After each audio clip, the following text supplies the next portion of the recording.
from the Conservatives. Question number 2, Anna Sarwar. Thank you, Presiding Officer. Let me start by welcoming the First Minister's change of heart on holding an investigation into Scotland's maternity services.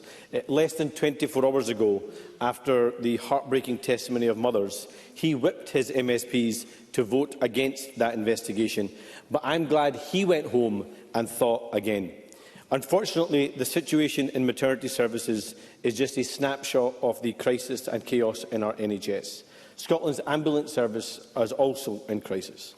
This week we heard about Queen's Park defender Charlie Fox. Charlie suffered a serious knee injury during a match at Firhill Stadium, a 3 p.m. kick-off. An ambulance was called, but it didn't arrive until 1 a.m, nearly 10 hours later. 10 hours lying in pain. And it's just weeks after footballer Brooke Patterson was left abandoned on the pitch waiting for an ambulance. So what does John Swinney say to Charlie, to Brooke and all other Scots waiting in pain? First Minister. Presiding Officer, I'm very open with Parliament about when there are occasions when public services do not meet the reasonable and legitimate expectations of members of the public. In relation to the Brooke Patterson case, I looked into that, and the examination of the information that was available to me was there had been an error made in the classification of that call. That is regrettable, and I have apologised in writing to Brooke Patterson. In relation to the case of Charlie Fox, the length of time appears to me to be completely unacceptable that he was left to wait. The Scottish Ambulance Service are investigating the circumstances behind the incident, and I apologise for the length of time that Charlie Fox experienced in waiting for the ambulance. I would say that our public services continue to operate under enormous pressure, but they also deliver fantastic service to members of the public in most cases. Not in all cases, and where they don't deliver for all cases, they can expect the First Minister to address those issues and to apologise accordingly. Anna Sarwar. Week after week, John Swinney comes, apologises for the government's performance, and things continue to get worse. A month ago, he apologised for long ambulance waits, but apologies simply won't cut it anymore. When Scots call 999, they expect help to come. That's what David McClenaghan expected when he had a heart attack. He called for help and he gave his address, but when the ambulance arrived, the crew never even got out. David was later found dead on the floor. That was 7 years ago, and a fatal accident inquiry is now underway. But since then, response times have got worse. 10 years ago, 83% of life-threatening cases saw an ambulance arrive in 10 minutes. When David McClenaghan died 7 years ago, it had fallen to just 73%. Now it's 61%. That is shocking. So why is this situation continuing to get worse and worse on John Swinney's watch? And don't simply stand up and say you're sorry. Through the Chair, always. First Minister. I recognise that there will be occasions in which public services do not meet the expectations of members of the public. And I think the right thing to do, and no matter what Mr Sarwar puts to me and how he characterises my responses, I will be honest and open with the public in apologising where those standards are not met. What I can say is that Scottish Ambulance Service staffing is up by 31% in the last 10 years, that we have more paramedics, they're up by 57.6% in the last 10 years. And what I can also say is that median response times for purple calls was 7 minutes 51 seconds on the most recent data that's available to me. So there is, and that information is relevant and important because it will relate to the optimum time for the delivery of a response by the Scottish Ambulance Service. So our staff are working with more resources, under incredible demands to meet the expectations for members of the public, and in the overwhelming majority of cases in the country, that is exactly what they do. Anna Sarwar. That's the First Minister's response to hearing that 10 years ago, 83% of life-threatening cases saw an ambulance arrive in 10 minutes. 7 years ago, it was 73%, and now it's only 61%. That is putting lives at risk right across the country. And John Swinney and the SNP are failing our NHS and failing the people of Scotland every single day. On his watch, we have an ambulance crisis putting lives in danger, a patient waiting over 4 years for cardiology and neurosurgery consultations, another patient waiting 6 years for general surgery, a child waiting 5.5 years for surgery, and shockingly, one Scot waiting 8 years to be seen. 8 years. That's 5 SNP health secretaries. That's 3 SNP First Ministers. It's even a new king and a new pope, but still no treatment. So enough of the apologies, because they simply won't cut it anymore. Doesn't this prove that Scotland's NHS can't risk a third decade of this tired and incompetent SNP government? First Minister. As I've said, Presiding Officer, where there are failings in our public services, I will honestly and candidly accept them and be held to account for them. But equally, I will set out to Parliament the progress that has been made under my leadership in improving the performance of the National Health Service. So Mr Sarwar has cited issues about long waits, and I've looked very closely at long waits along with the Health Secretary. In a whole range of individual cases, there can be significant complexities and health implications which make it impossible for particular procedures to be taken forward because of the vulnerability of patients involved. In general, however, there are too many people waiting too long, which is why we now have reductions in the size of waiting lists. That is why we have reductions in long waits as well, with all of the long waits categories of 12 months, 24 months, 36 months coming down. We also see an increase in the number of procedures being undertaken within the National Health Service. What that means is that more people are being treated and more procedures are being delivered. And of course, in the last year, as I've told Parliament before, and just so that Mr Sarwar doesn't forget about it, we had a record number of hip and knee operations last year, demonstrating the progress that the National Health Service is making under my leadership. I'm determined to deliver for the people of Scotland.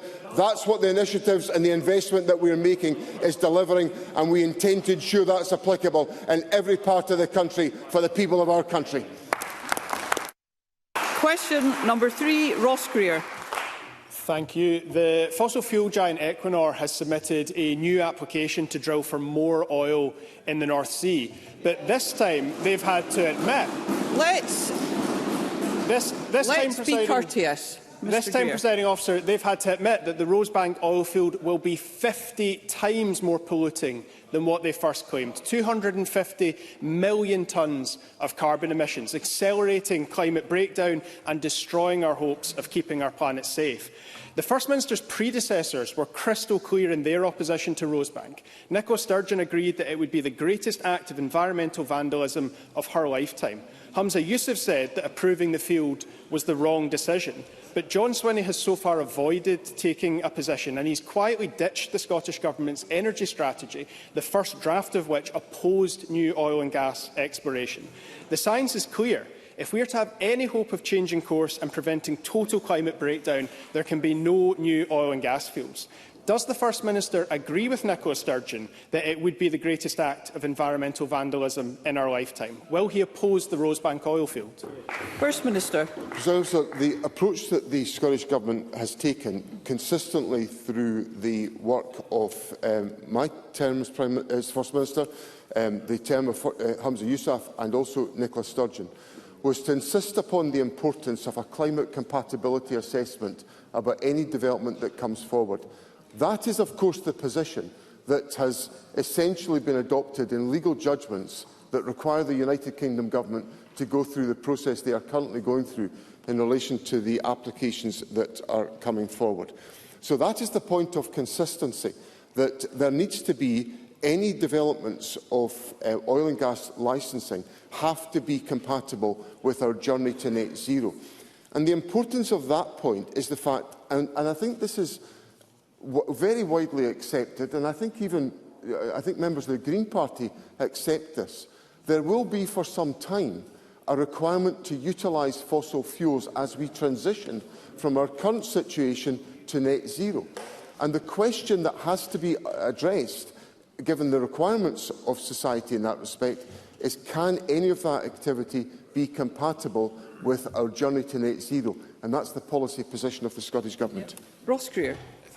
I asked the First Minister a yes or no question, but I didn't get an answer to it. Both of his predecessors were capable of giving a clear answer to that question. He says it's a question of climate compatibility, but Equinor have just admitted Rosebank would be 250 million tonnes of new carbon emissions. That is clearly incompatible with any chance of meeting our climate ambitions. However the First Minister spins it, approving Rosebank would be a disaster for people and planet. It will do nothing to reduce energy bills. All it will do is funnel more money into the pockets of Equinor's super-rich shareholders. And every single penny these mega polluters and governments sink into new oil and gas projects takes us even further away from the investment in renewables that we really need. The two most recent former First Ministers were brave enough to say this, but today the SNP's Westminster leader, Stephen Flynn, demanded the UK Government hand these planet-wrecking corporations a tax cut. The First Minister needs to pick a side, so I ask him again, will he oppose the Rosebank oil field? First Minister. Well, I think people will generally see me to be on Scotland's side in everything that I do.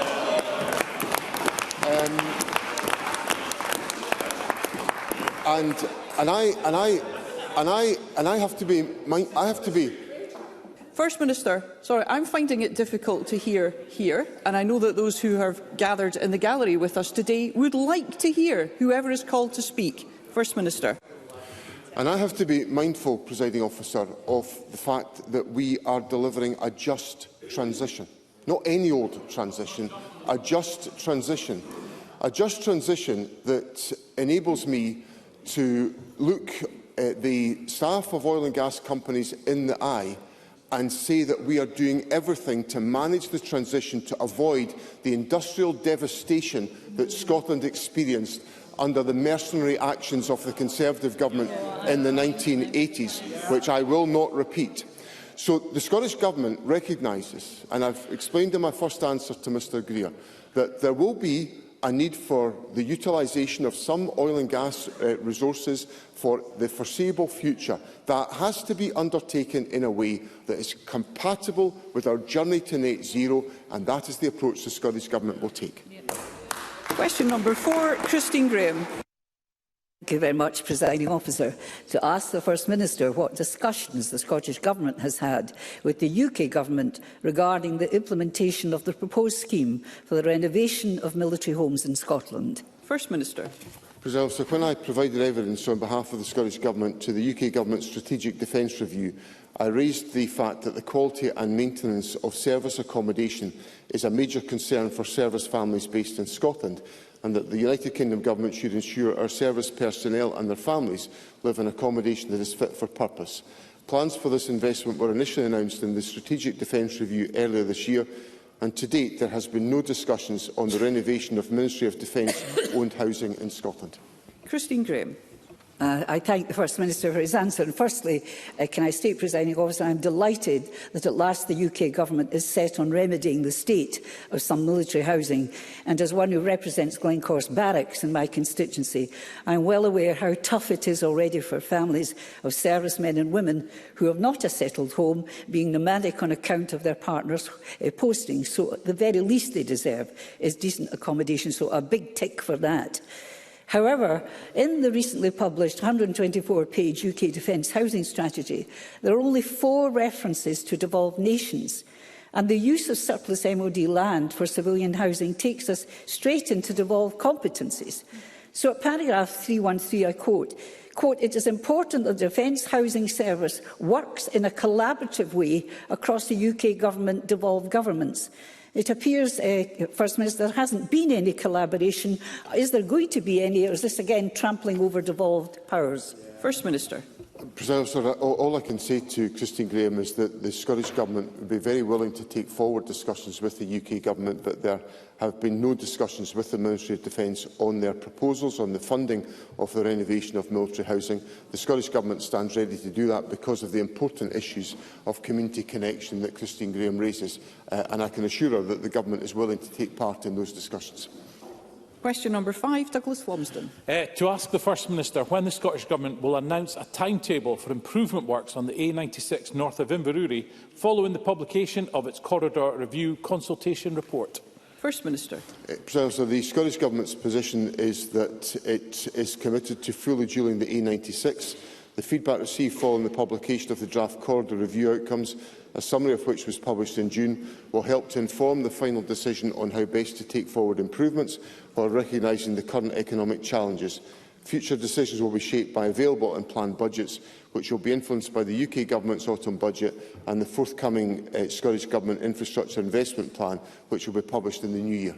Douglas Lumsden.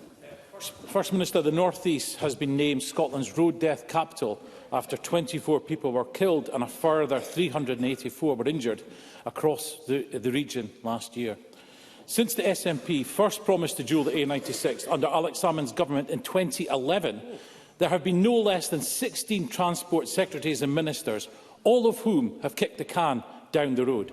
So will the First Minister give us an answer today? Stop playing games with the lives of motorists in the North East and finally honour his party's 2011 promise of fully dualling the A96.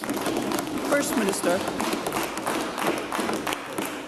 A range of different measures have been taken by ministers to address the issues of safety on the A96. I recognise there remain significant challenges there, but ministers are fully engaged in that particular question. In relation to the capital investment programme, the Government, of course, will be setting out to Parliament in January the infrastructure investment plans and the issues that we can take forward within the current fiscal context, and that information will be shared with Parliament and subject to the usual scrutiny. Thank you. Question number 6, Michael Mara. To ask the First Minister what the Scottish Government's response is to the Auditor-General's report 24-25 audit of the Scottish Government consolidated accounts, which indicates a £1 billion underspend by the Scottish Government. First Minister. President Officer, I welcome Audit Scotland's unqualified opinion and the points raised by the Auditor-General, which recognise the underspend does not represent a loss of spending power to Scotland. Michael Mara. This knackered SNP government's handling of the public's money is a disaster for Scotland, and the Auditor-General could not be clearer on that point. Labour has delivered an additional £5.2 billion for Scotland's services. Let's hear Mr Mara. Mr Swinney ludicrously labelled that a continuation of austerity. We now know that he underspent that budget by £1 billion, while 1 in 6 Scots suffer in pain on NHS waiting lists. First Minister, where on earth has the rest of the money gone? Through the chair, always. First Minister. If that was an explanation of the intellectual capability of the aspiring Labour Finance Secretary, then Scotland has got a lot of trouble coming its way if Mr Mara is anywhere near the public finances. Mr Mara has been a member of this Parliament. Indeed, he's a member of the Finance Committee. He should have some idea of what he's talking about, but he's just demonstrated to Parliament he doesn't have a clue about the public finances. Not a single penny of the underspend announced in the annual accounts of the Scottish Government, which I repeat were unqualified, which is the case for every single year of this government's term in office since 2007-8. Every year an unqualified opinion, and Mr Mara doesn't understand that the resources that are contained in the underspend are all used in this current financial year, all allocated supporting the reductions in waiting lists that I'm presiding over, providing for the expansion of social security, including the Scottish Child Payment, and also, just for absolute completeness to Mr Mara, £247 million of the underspend cannot be used for public services in Scotland because it's part of the United Kingdom's control of the budget. So I suggest Mr Mara goes away and gets a book about elementary accounting before he asks me any more questions. Thank you. Question number 7. Thank you. Beatrice Wishart. To ask the First Minister what the Scottish Government's response is to the recent news that Eastern Airways, which runs Lifeline regional services in the Highlands and Islands, has entered administration. First Minister. Officer, the decision by Eastern Airways to file a notice of intention to appoint administrators is a matter of significant concern and will have a significant impact on communities and businesses. I understand this will be a worrying time for the airline staff, including those who are based at Sunborough Airport in Shetland. Should individuals be facing redundancy, the Scottish Government will provide support through our initiative for responding to redundancy situations, Partnership Action for Continuing Employment. Individuals can access support online or by calling the helpline. Advice for affected customers is also available on the Highland Council website. Beatrice Wishart. I thank the First Minister for that answer. The news about Eastern Airways will be devastating to over 330 workers facing redundancy, including 9 people in my constituency. The Wick to Aberdeen PSO is a lifeline route for people in the far north, and passengers need assurances now about its future. The First Minister is also aware that Sunborough Airport and its proximity to the offshore energy sector is a vital part of that North Sea connectivity network. So can he indicate what discussions the Government has had about both an alternative airline for the PSO route and transport for oil workers? And will he commit to a statement from the Scottish Government outlining its approach to the impact of Eastern Airways' collapse? First Minister. I recognise the significant practical issues that Beatrice Wishart raises today. The PSO for Aberdeen to Wick is a Highland Council PSO, and we are engaged with Highland Council on trying to find alternative solutions to the situation and are in regular contact with Highland Council. There have been measures put in place about alternative transport arrangements, but I do accept that the Aberdeen to Wick link is very important to the local community. So we are working with Highland Council to establish what alternatives can be brought forward, and of course I'd be very happy for members to be kept updated by the Minister on this particular issue. Grant. One of the issues with the link was the unreliability of the aircraft, and people were not maybe using the link as much as they should have done had it been more reliable. I wonder if the Scottish Government's given any consideration to doing the same thing as they did in Barra when the aircraft was unreliable, by purchasing aircraft and then leasing it out to an operator so that the service is reliable and can be used. First Minister. Well, I'm very happy to explore particular issues. As I said in my answer to Beatrice Wishart, the PSO for Wick Aberdeen is Highland Council PSO. Obviously the PSO with Barra is a Scottish Government PSO. No, it's not. I'm being corrected.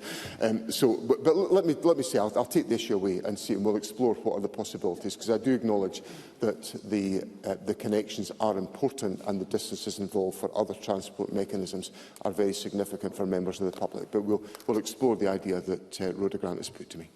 Thank you. We move to constituency and general supplementaries, and I call Kenneth Gibson. Thank you, Presiding Officer. The UK Government recently announced £547 million for Wales as part of its local growth fund to be delivered directly by the Welsh Government. If this is a union of equals, surely Scotland must receive its consequential share. Can the First Minister confirm if the Scottish Government has received any detail as to whether this funding will be replicated in Scotland, or is Scotland being shortchanged yet again? First Minister. Presiding Officer, this is an issue that relates to the successor funds to the European funding, which of course has been strategically of the greatest significance to Scotland over many years and has helped us with a whole range of different priorities, particularly in relation to employability and the delivery of local infrastructure. Now, what the UK Government has done is essentially provide a sum of £547 million to the Welsh Assembly Government, but it proposes to bypass the Scottish Government in deploying those resources in Scotland. This is an issue which has been raised by the Finance Secretary with the United Kingdom Government. I think the responses have been unsatisfactory, as have the details from the UK Government about the direct connection they establish with local authorities, where, frankly, the information is woefully presented to local authorities. But the key point here, which is the point that Mr Gibson raises with me, is this Labour Government in the UK is bypassing the democratic procedures here in Scotland. It's another example that the Labour Government in the United Kingdom is a government that is determined to undermine this Parliament, and people in Scotland need to waken up to the threat from the UK Labour Government. Craig Hoy. Thank you, Presiding Officer. Is the First Minister aware of the swingeing budget cuts being proposed by SNP-run Dumfries and Galloway Council? These include the closure of the Hillview Leisure Centre in Kellerholm, removing free music classes from children, and cuts which would result in the closure of the entire Citizens Advice Bureau network. So will the First Minister look the people of Dumfries and Galloway in the eye and answer this question? Why are these cuts being proposed? Is it because the SNP government here in Edinburgh is not properly funding Dumfries and Galloway Council? Or is it because this SNP-run administration is not properly managing its finances? First Minister. The local government settlement provides a record funding settlement of over £15.1 billion, an increase of over £1 billion, or 5.5% in real terms compared to 2024-25. And local authorities have got to look at all of the choices and issues that affect the delivery of public services, and that's exactly what Dumfries and Galloway Council will be doing. I would point out that the administration in Dumfries and Galloway is led by my party. I'm very proud of the work of my party leadership in Dumfries and Galloway. They have taken over from the Conservatives.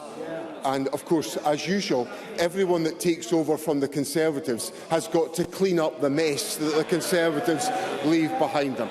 And lastly, Presiding Officer, let me just say to Mr Hoy, it's a bit rich, Mr Hoy, coming to this Parliament asking for more money for local government when he's not even prepared to vote for the money that we've put in place in the first place. It's yet more hypocrisy from the Conservatives. Martin Whitfield. Grateful, Presiding Officer. The First Minister will be aware of the Chief Constable's comments this week to Criminal Justice Committee that reports of online child abuse have more than doubled in the past year. Children First Chief Executive Mary Glasgow has said that Scotland is, quote, sleepwalking into the digital destruction of childhood. So can I ask the First Minister, how will the young people of Scotland see the commitment of the First Minister and his government to meet this crisis? And how will the Scottish Government draw on children's services, education, child protection, justice, third sector and technology companies to solve this crisis? First Minister. Well, I acknowledge the seriousness of the point raised with me by Martin Whitfield and also the comments made by the Chief Constable. And, of course, Police Scotland have adapted and changed their presence and the composition of their staff to make sure they've got more capability to interrupt the networks that Mr Whitfield has put to us. I pay tribute to Police Scotland in that respect.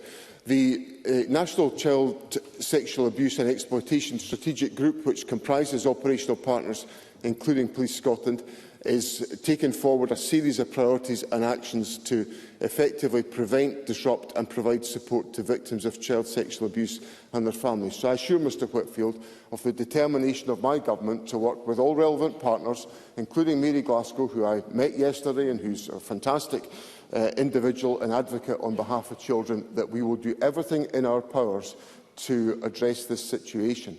But, and I don't make this point in any way pejoratively, I make it deadly seriously, the regulation of social media companies is the preserve of the United Kingdom Government and Ofcom.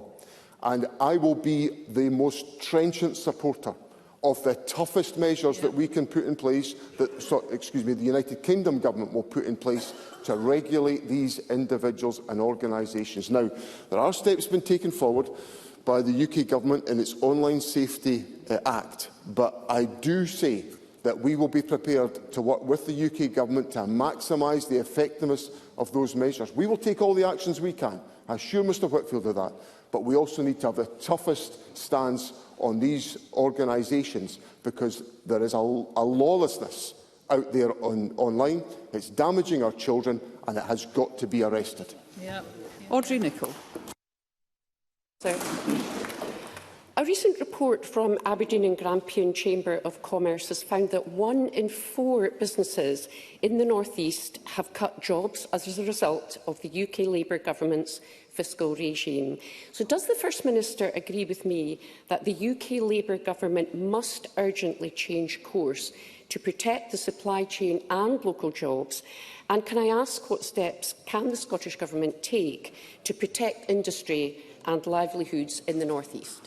First Minister. President Officer, as I recounted in my answers to Mr Greer, there is some really significant economic challenge coming to individuals who are employed in the North Sea oil and gas sector, which is why the issues that are raised by Audrey Nicholl are so serious.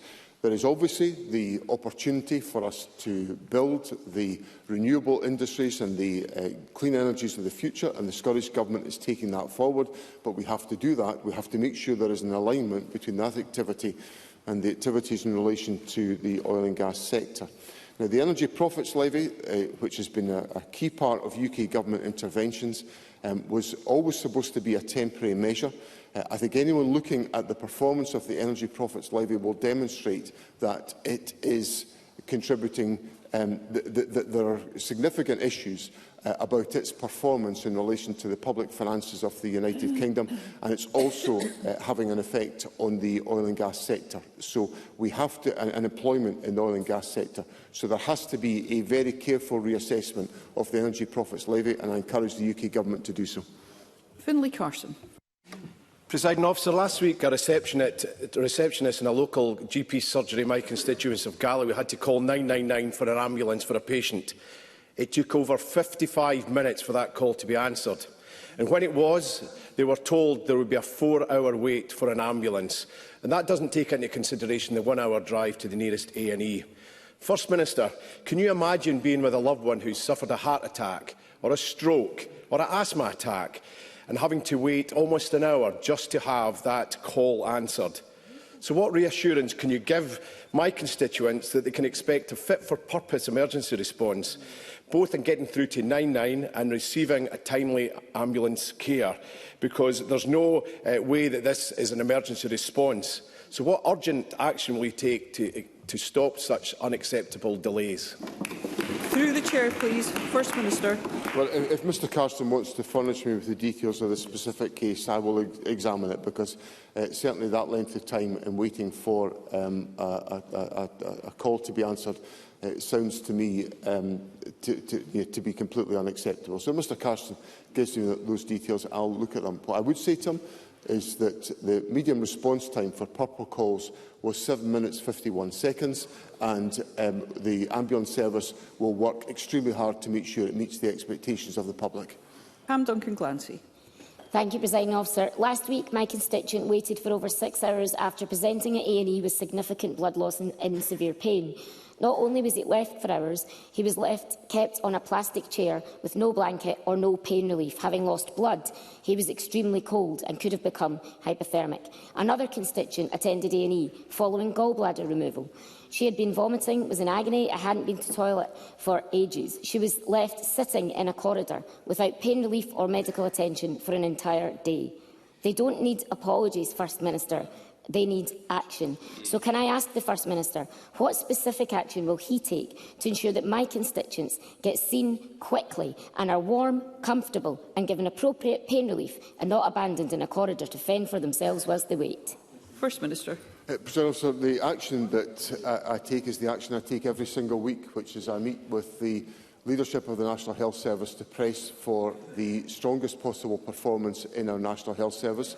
And as I explained to Mr Sarwar a moment ago, the fruits of that activity is that we now see falling waiting lists, we see a reduction in long waits, we see more people being treated within our National Health Service, and that will be the focus of my attention. Just on Tuesday, I met, along with the Health Secretary, with the chief executives of all of the National Health Service boards around the country to reiterate the importance of timely attention to scheduled and unscheduled care, and it's unscheduled care that Pam Duncan-Glancy is raising with me, and that was the subject of discussion along with maternity issues with the Health Service leadership, and that will continue to be my focus. Michael Matheson. Thank you, Presiding Officer. The First Minister aware that energy bills across Scotland have risen yet again. This increase has been partly caused by the UK Labour Government's costly nuclear tax that we are now paying for Sizewell C, the world's most expensive nuclear plant. It's estimated that this will cost Scottish households something in the region of £300 million over the course of the next decade alone. Can the First Minister advise what assessment has the Scottish Government made of the impact that this will have on Scottish households? And does he agree with me that further expansion of nuclear power will simply not only bring environmental risks, but also the risk of pushing up energy prices even further? First Minister. So this issue lies at the heart of the choices that are to be made about our energy future. It's why I believe that expanding our renewables, storage, hydrogen and carbon capture activities will help us to build an affordable, resilient and clean energy system. And that's why I do not support the development of nuclear power resources in Scotland, because I think they are expensive and we have alternative sources that are much cheaper. And of course, the practical effect of all of this is that a Labour government that pledged to cut bills by £300 has presided over an increase of bills of £190 since the time of the general election. So let's just hear that again. The Labour government promised to reduce bills by £300 and they've gone up by £190. No wonder the people of this country don't trust the Labour Party in Scotland. Thank you. I'm going to take two further brief supplementaries. Stephen Kerr. Presiding Officer, earlier this week I wrote to the First Minister urging the Scottish Government to support the Public Office Accountability Bill, the so-called Hillsborough Law, and to bring forward a legislative consent motion so that its provisions can be fully applied to Scotland. The bill, which is now past its second reading in the House of Commons, establishes a statutory duty of candour for all in public office and guarantees parity of legal representation and non-means-tested legal aid for families impacted by state failures. Will the First Minister ensure families in Scotland are not left at a disadvantage in seeking truth and justice? First Minister. The Scottish Government is in dialogue with the UK Government about this bill. In principle, we are supportive of the bill. We've obviously got to go through the process of consideration around legislative consent, which the Scottish Government will do in a timorous fashion, and of course Parliament will be engaged in the consideration of that legislative consent. But I do think it is important that the principles and the values enshrined in that bill are taken forward. Fergus Ewing. Presiding Officer, Cameron Barracks in Inverness is close to the city centre. It's near two schools and it lies in a residential area. Many constituents harbour serious concerns about the Home Office plans to house up to 300 unchecked males of whatever colour, concerns not born of racism. So, will the First Minister do something that he has not done so far? Will he publicly and expressly call on the UK Government to rethink these proposals, to abandon Cameron Barracks' location, and to work positively with the UK Government to come up with a fair, reasonable, suitable location which many people of compassion in Inverness feel is the right approach? First Minister. Sir, I want to assure Mr Ewing that we are engaging constructively with the United Kingdom Government on the issue of housing of asylum seekers, and particularly in relation to the Cameron Barracks proposal. The Social Justice Secretary answered a question in Parliament in some detail on this issue, and set out the importance of dialogue to ensure that the very legitimate issues and practical concerns that I understand will be debated today by the Highland Council are properly and fully addressed. Now, the Social Justice Secretary had a conversation with the UK Government on Tuesday morning. in which, and we've set out to the UK Government the range of practical questions that have got to be explored to address the understandable issues that Mr Ewing is raising on behalf of his constituents. But I have to say, and I say this just for transparency with Parliament, there is no substantive, detailed response to the legitimate points that are being put forward. Now, that's the starting point for any consideration of this issue. There must be substantive engagement on the issues of substance so that members of the public in the Inverness area or the Highland Council or the Scottish Government can come to a conclusion about an issue that's got to be addressed. I have asylum seekers who are housed in my own constituency, and they are supported with appropriate support arrangements right in the heart of my constituency in the city of Perth. So I recognise this task has got to be undertaken, but there has to be good, substantive engagement with communities and public authorities, and regrettably, in relation to Cameron Barracks, that has been completely absent from the United Kingdom Government. That concludes First Minister's questions. The next item of business is a member's business debate in the name of Audrey Nicholl, and there will now be a short suspension to allow those leaving the chamber and the public gallery to do so.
Okay, if I could ask those leaving the public gallery to do so as quickly and as quietly as possible as we move on to the next item of business.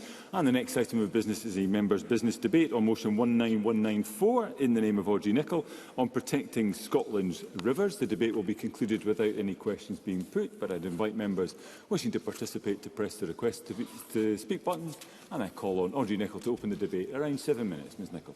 Thank you, Presiding Officer. And can I firstly thank colleagues from across the Chamber for supporting my motion on protecting Scotland's rivers. And my thanks to Susan Cooksley from the James Hutton Institute and Craig McAdam and Rebecca Lewis from BugLife for their support in developing the motion. And at the outset, I want to commend the many organisations, some of which I've referred to in the motion, and individuals working hard to protect our wonderful rivers. Now, as the motion highlights, our rivers provide Scotland with stunning landscapes, a huge ecosystem of animals, plants and microorganisms. They flow from our mountains, through our glens, across our lowlands and eventually to the sea. They are the lifeblood of the landscape and central to Scotland's brand, economy and sense of place. However, our rivers are under threat, causing them to become more nature depleted than ever before. Flooding is among the largest threats to Scotland's rivers, eroding the soil from riverbanks and leading to the destruction of habitats. And as the nature champion for the freshwater pearl mussel, I draw members' attention to the findings in a Nature Scot report published in 2023 that centres on freshwater pearl mussels in the River Dee, which runs through my constituency of Aberdeen South and North Kincardine. and it found the mussel population had decreased by 90% since 2002. And for context, that's over 1 million freshwater pearl mussels lost, a truly shocking amount. Now, the report links this decline to the devastating effects of Storm Frank in 2015 that caused significant damage to the riverbed, rendering it largely unsuitable for mussels. Now, the River Dee is the only river in Scotland to suffer such a loss. However, our other rivers are similarly vulnerable. Whilst significant flooding is a natural and important feature of a river's hydrology, flood events used to be infrequent, occurring once in a generation. However, today we are seeing a marked increase in both the frequency and severity of floods. Now, the same climatic pressures that have led to increased flooding also contribute to water scarcity. During periods of drought, our rivers face severe stress.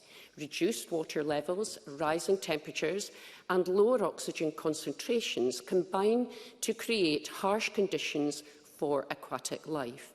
Pollutants additionally become more concentrated, further degrading water quality. Now, while all river species are affected, those unable to move, such as mussels, are especially vulnerable. Water scarcity poses a significant risk to Scotland's rivers, and this risk will grow as climate change accelerates. Now, just this year, we experienced our driest spring in 60 years, leaving the entirety of Scotland in varying degrees of drought. Now, rivers used to be able to rely upon snowmelt from the mountains to ensure healthy and cooler river levels. However, due to rising temperatures, this is no longer the case.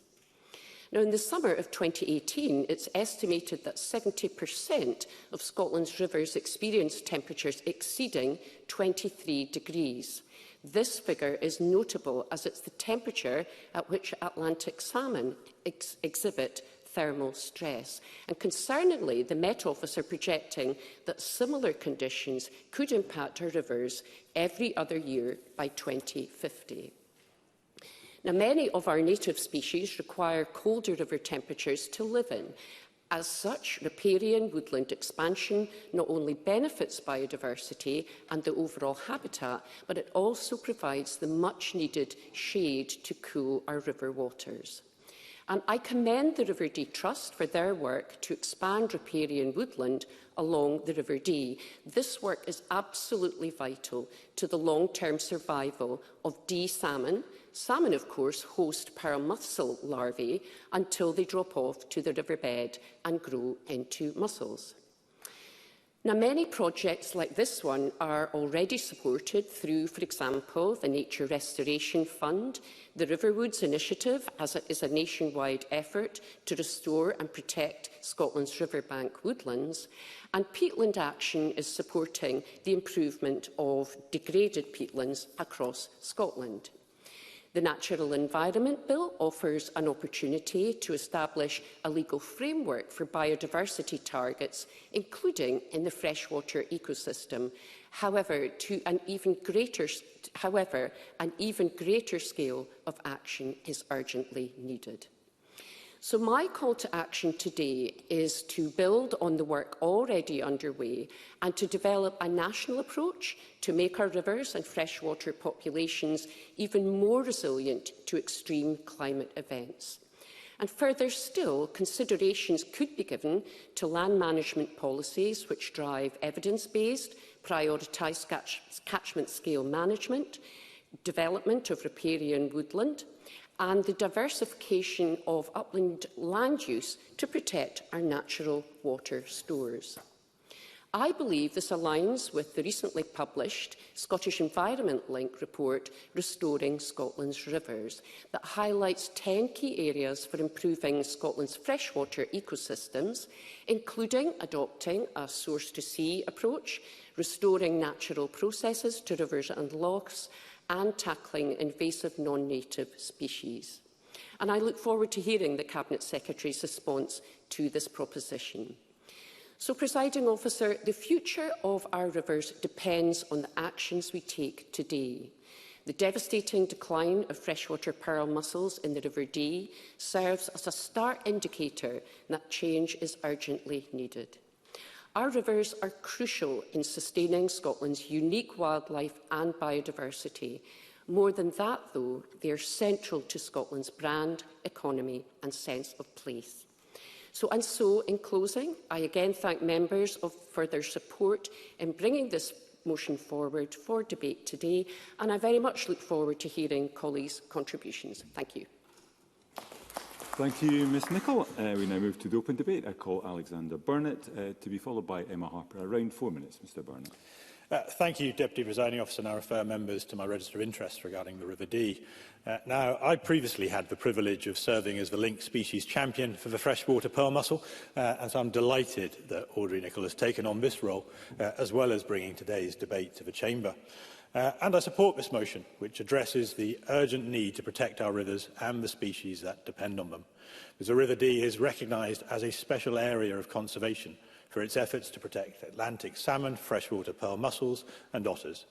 And yet, despite its protected status, the River Dee remains in crisis.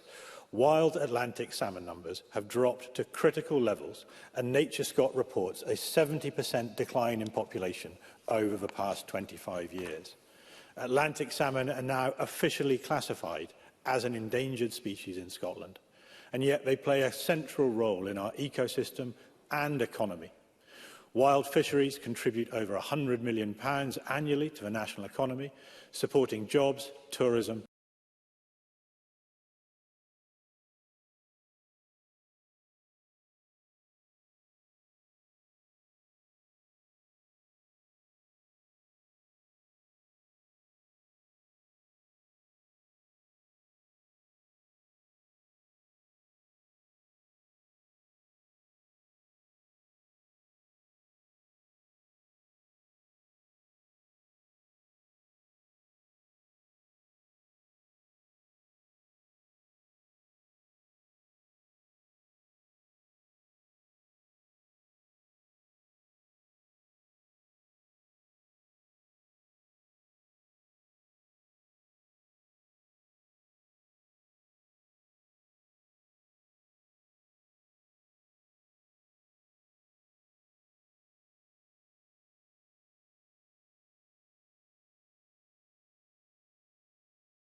Right, guys. All right. Everyone stay here. Go, go, go, go, go. Go, go, go, go. This will only be an outside for X. Lunch has gone away, so it's outside for X only.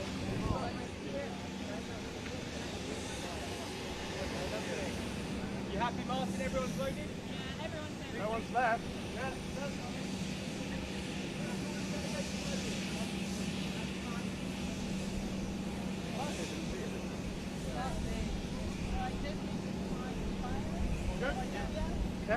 Guys, this convoy is going to move, so you need to come in. You need to come in. Wait, our bus will be here in a sec.